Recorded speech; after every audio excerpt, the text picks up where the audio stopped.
enough." "That's too bad," William mimicked the next few words spoken on stage, "because I've only just begun to torment you and them, the bumpkins." The two actors sitting next to them laughed at William's accurate play-by-play. He had them utterly charmed. Now the male almost couldn't take his eyes off William. Poor Andrew. Suddenly, up on stage, Daniel rushed at Charles. He thrust the sword right into Charles's chest. Charles's scream was piercing and real. Blood erupted from his chest, spilled and splashed everywhere. The frightened audience gasped, and the room went quiet. William and Michael giggled, couldn't stop. So did the couple beside them. Others shushed them. Daniel began to drag Charles's body across the stage, careful to emphasize how heavy Charles was. Very dramatic stuff. He stopped at a small prop that was actually a butcher block table. He draped the body across the table. He took an axe, hoisted it high, and chopped Charles's head off. The room exploded with screams. Some people covered their eyes. "This is not funny," someone shouted. William roared laughter and clapped and stamped his feet. The loud shushing continued all around him. People were horrified, but they wanted more. The two actors beside him were laughing as hard as he was. The woman playfully swatted William's arm. Daniel now placed Charles's head inside a wicker basket. He did it very theatrically. Then he bowed. The audience finally got it. They had caught up. William frowned and lowered his head. The good part is over. The rest is anticlimax. Daniel carried the wicker basket back across the entire length of the stage. He walked very slowly. With great care, he then spilled Charles's head out onto a silver platter. "Just happened to have a platter handy," William whispered to the couple. Daniel turned to the audience. "Any of you figure this out yet? No? Really? He's dead." "Liar, no he's not," William shouted from his seat. "Your act is dead, but Charles is alive, unfortunately." Suddenly, the head on the silver platter moved.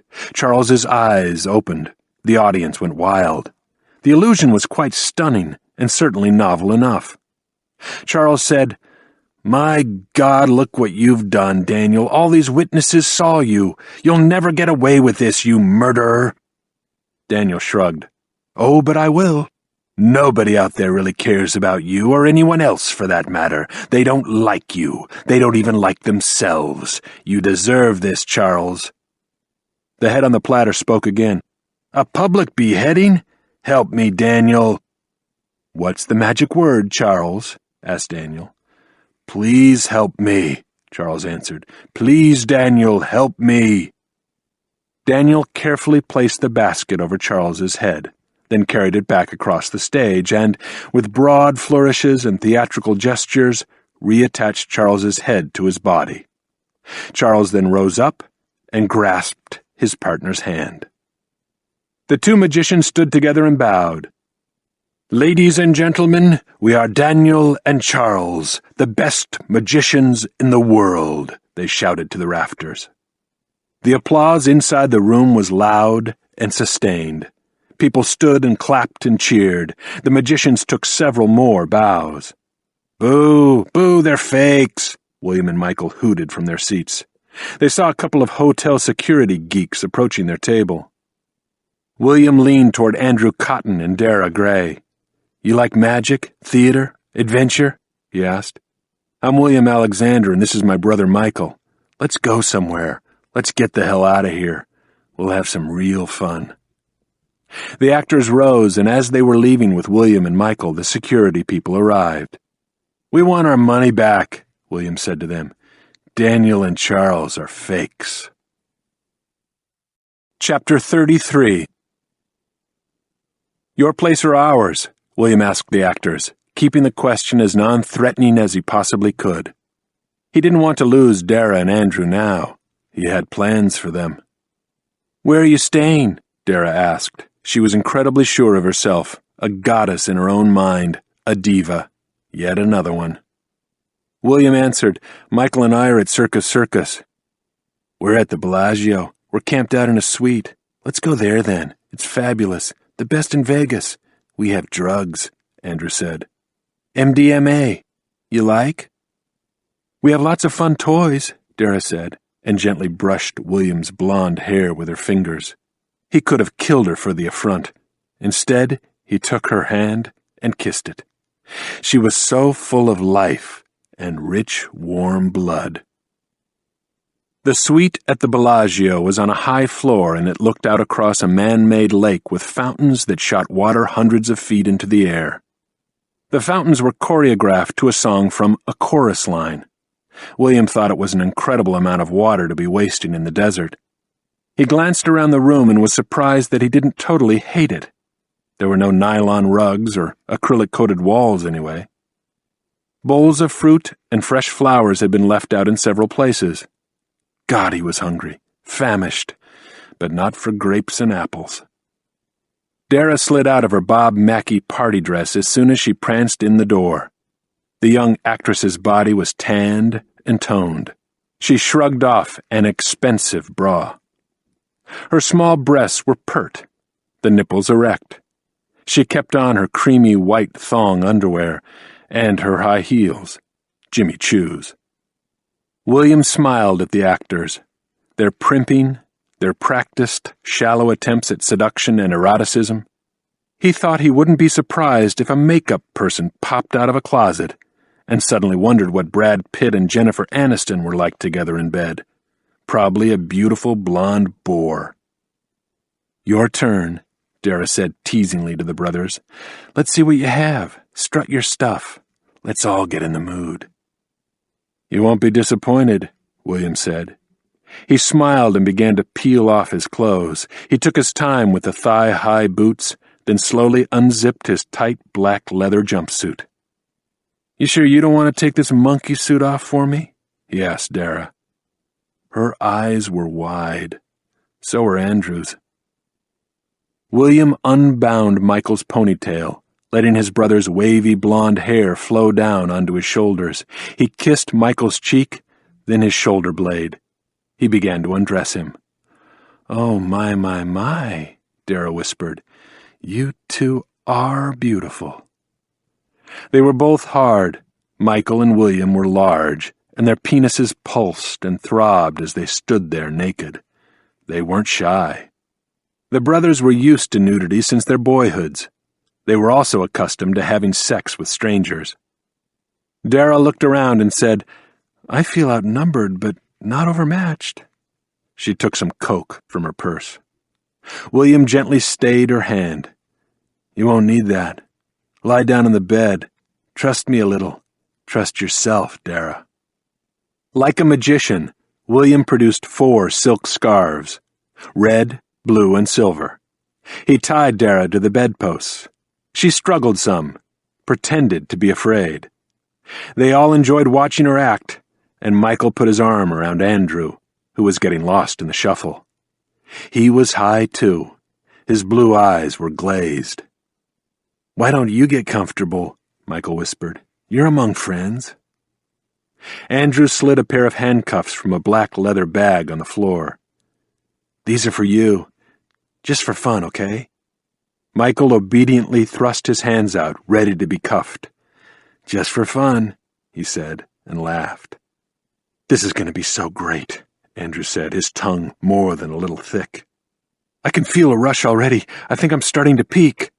No, you aren't even close, Michael told him. It happened so fast that it almost didn't seem possible. Suddenly, Michael had locked the handcuffs onto Andrew's wrists. Then he took the actor down on the carpet. He was all over Andrew. He and William gagged him with silk scarves. They moved so fast. They took off Andrew's clothes. They tied his ankles with more scarves. Trust us, Andrew. This'll be great. You can't imagine, William whispered. Then he watched Michael bite into Andrew's throat. Just a sip. A few delicious drops. An aperitif. Andrew Cotton's beautiful eyes went wild with fear and confusion. The look was priceless. He knew that he was going to die, soon, very soon, maybe in just a couple of minutes. Dara couldn't see what was happening on the floor. "Hey, what are you men doing down there? Is it dirty? Are you buggering one another? I'm feeling neglected up here. Somebody come to bed with me. Bugger me." William rose up to her, and his penis was large and beautiful, his stomach impossibly flat, his smile enchanting, irresistible, and he knew it. "Up popped the devil," he said. "Kiss me, devil," she whispered, and fluttered her eyelashes. "Make love to me. Forget about old Andrew. And Michael, you're not in love with your own brother, are you?" "Who wouldn't be?" William asked. He knelt over her, and then he lowered his body very slowly. He closed his arms around her. Suddenly, Dara was shaking. She knew, without really knowing. Like so many men and women William had feasted on, she wanted to die without knowing what it was that she wanted. He knew she could see herself reflected in his deep blue eyes. He knew Dara felt she had never looked more desirable. And he did desire her. Right now, he wanted Dara more than anything else on the earth. William inhaled Dara's smells: flesh, soap, a citrus fragrance, the rich blood coursing through her veins. Then William's tongue gently lapped at her earlobe. He knew that Dara felt as if she had been touched inside. It wasn't physically possible, but she had felt William's tongue deep inside her. Suddenly, Michael was lifting Andrew up onto the immense bed. There was room for everyone. Andrew was bound in colorful scarves and shiny silver handcuffs. There was a harsh red mark on his neck, and blood running down his chest. The actor was already dead. Dara was beginning to understand everything. William was right. This was so much better without the cocaine. He was touching her everywhere, and he was so warm, so hot. This was exquisite. She was writhing, ready to come already, bursting with yearning and desire. "This is just the beginning," William whispered against her throat. "Your pleasure is only just starting. I promise, Dara." He licked away her bittersweet perfume. He kissed her again and again. Then William bit down into her throat. It got better and better. The ecstasy of pain. Dying like this. No one understood that until the end. Chapter 34. It had happened again. Jesus. 2 more ungodly murders. An FBI helicopter was waiting for me at the airport in Fresno. I was flown to Las Vegas, where an FBI sedan was waiting. The driver, an agent named Carl Leonards, informed me that Director-in-Charge Craig was already at the crime scene. Then Leonards filled me in on the rest.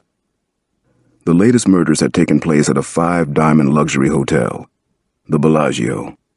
When it opened in 1998, the Bellagio was the most expensive hotel ever built. It was upscale and family-friendly, until now anyway. There was hardly a trace of the old Las Vegas, no naked ladies, no mobsters in shiny sharkskin suits. Las Vegas police cars and EMS vehicles were parked all over the approach driveway from Boulevard South, which is Route 604. There were at least a half a dozen TV vans on the property. I estimated that 500 to 600 onlookers were gathered outside the hotel. Why was the crowd so large? Exactly what had happened inside? All I had so far were sketchy details of the murders. I knew that the bodies had been drained, but not hung. As I made my way through the onlookers, I saw something that bothered me, shook me up even more than the news of the murders. There were at least a dozen men and women dressed in goth attire. Black frock coats, top hats, leather pants, long boots. One of them smiled right at me. He showed off a set of sharpened, very nasty-looking fangs. He had on blood-red contacts that glowed. He seemed to know who I was. "Dude," he smirked, "welcome to hell." There was nothing I could do about the ghouls. I kept on walking toward the Bellagio. These strange role players seemed to have no qualms about being at the crime scene. Were the killers here? Were they watching? What did they expect to see next? What did the murders mean? I hoped that the Vegas police or the FBI was filming the crowd gathering outside the hotel. I figured that Kyle would have taken care of that.